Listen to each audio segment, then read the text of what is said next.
Okay, let's unbox this armrest box for car. So it's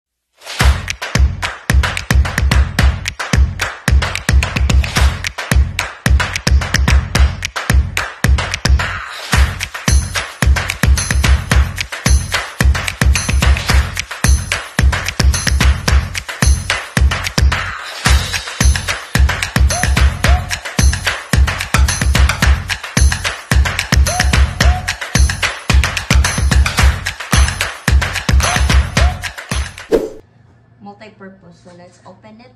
Yes, and we order this online. So let's check if kasya ba siya sa ating armrest ng ating car. So ayan, and I hope na kasya po siya, o diba?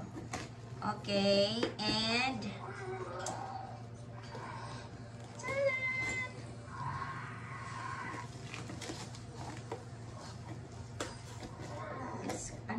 it's universal, I think, but actually this is for Mirage G4 2024 model, so I hope na tama ang kanilang pinadala. So ito po siya. So ito, o diba?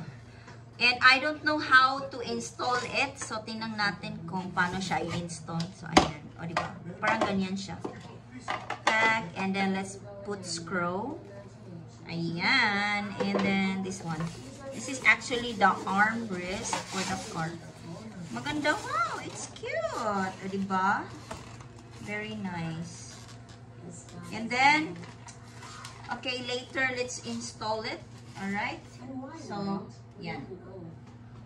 So, details. So ayan ang kanyang laman. O, diba? So, yan siya. Actually, meron siyang cord for charging because you can also like charge in here. So, meron siyang mga port dyan. 4 ang kanyang port. So, ayan. And then, let's open this so you can put something in here. So, ganyan. And then, for cups. So, here, ang kanyang cups. O, diba? Super nice. And then, here, this is actually the armrest. Then, you can open here. So, o, diba? Dalawang, ano siya, lalagyan. O. This one is the first one. And then, ow! O, diba? So, yan, ang kanyang second compartment. O, diba? Medyo malalim. So, marami tayong malalagyan dyan. So, yan. So, very soft. And then, this one, yan. So, actually, ilalagay ko siya dito. Like a screw. And then, put here at the back. So, ganyan. At the, ganyan. So, later, I will show you on how to install it. Right?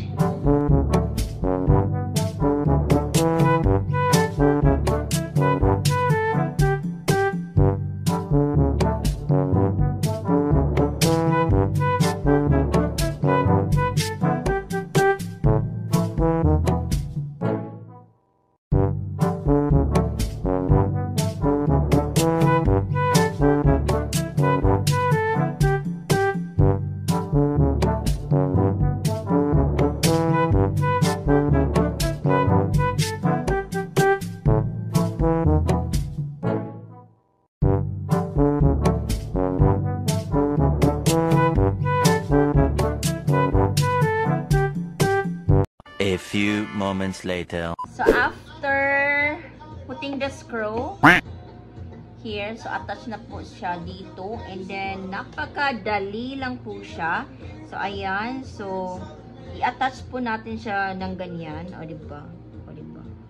So easy. Ganyan.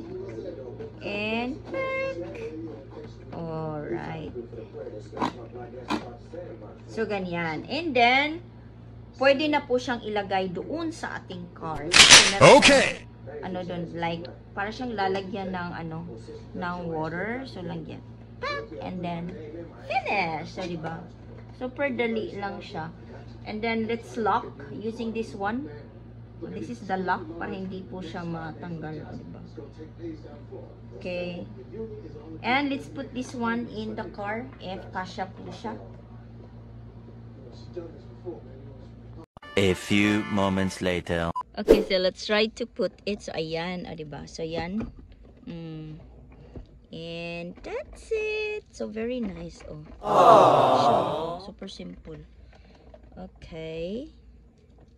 And, yes. And we have a USB port here and also at the back. So, yan.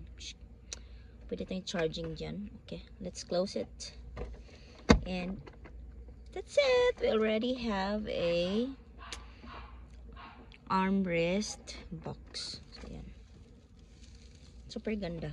And dyan, lalagyan ng cups. And thanks for watching. Bye.